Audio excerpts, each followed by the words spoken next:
Can a war be defined not by the cities it destroys or the fields it scorches, but by the sheer, unforgiving emptiness of its battlefield? In the vast, sun-blasted expanse of North Africa, a conflict raged that tested the limits of men and machines, a struggle where the greatest enemy was often the terrain itself. From the 10th of June 1940 until the 13th of May 1943, the sands of the continent became a crucible for modern warfare.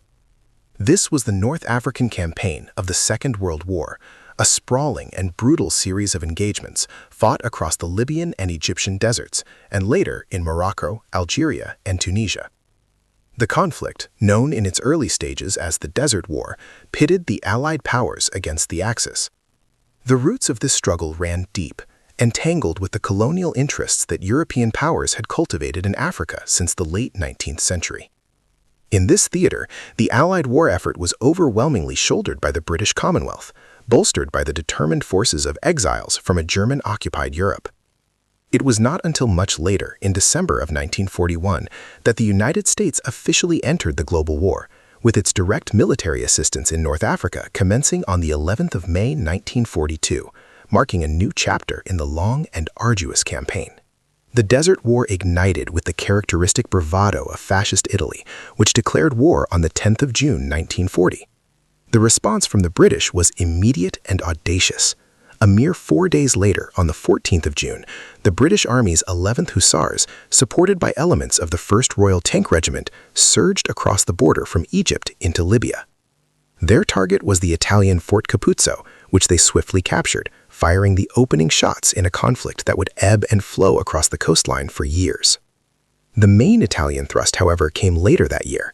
On the 13th of September 1940, Marshal Rodolfo Graziani launched the Italian invasion of Egypt, an offensive codenamed Operazione A.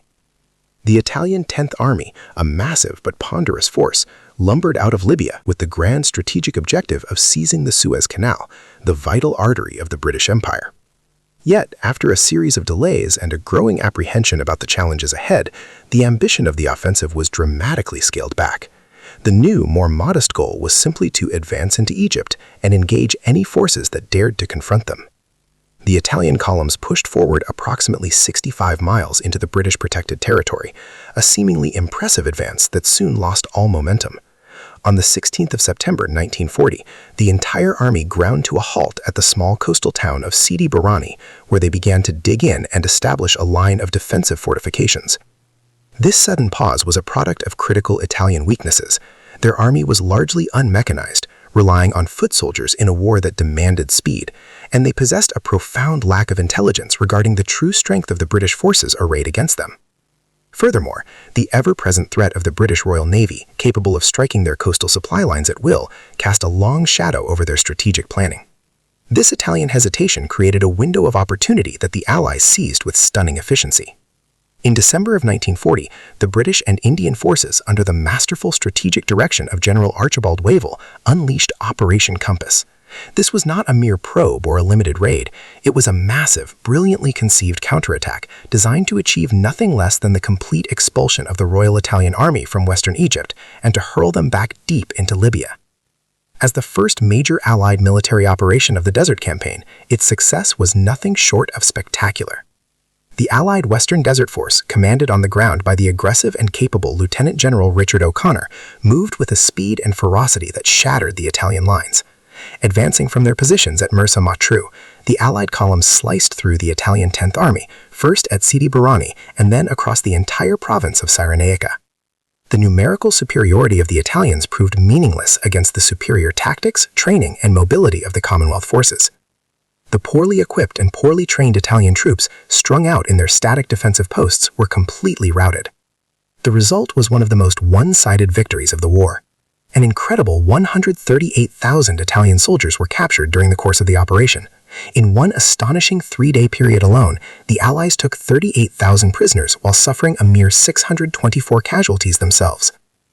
Operation Compass was a devastating blow to the Axis and a resounding testament to the effectiveness of mobile, combined arms warfare. The theater for this dramatic clash of armies was the Western Desert, a desolate and unforgiving landscape that stretched for about 240 miles from Marsa Matruh in Egypt to Gazala on the Libyan coast.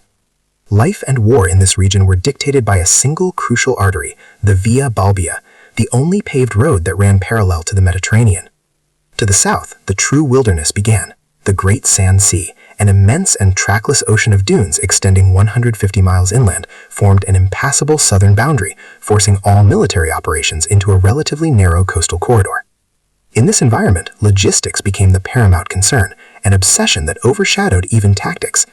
The vast distances and the harsh desert conditions made the simple act of supplying an army a monumental undertaking.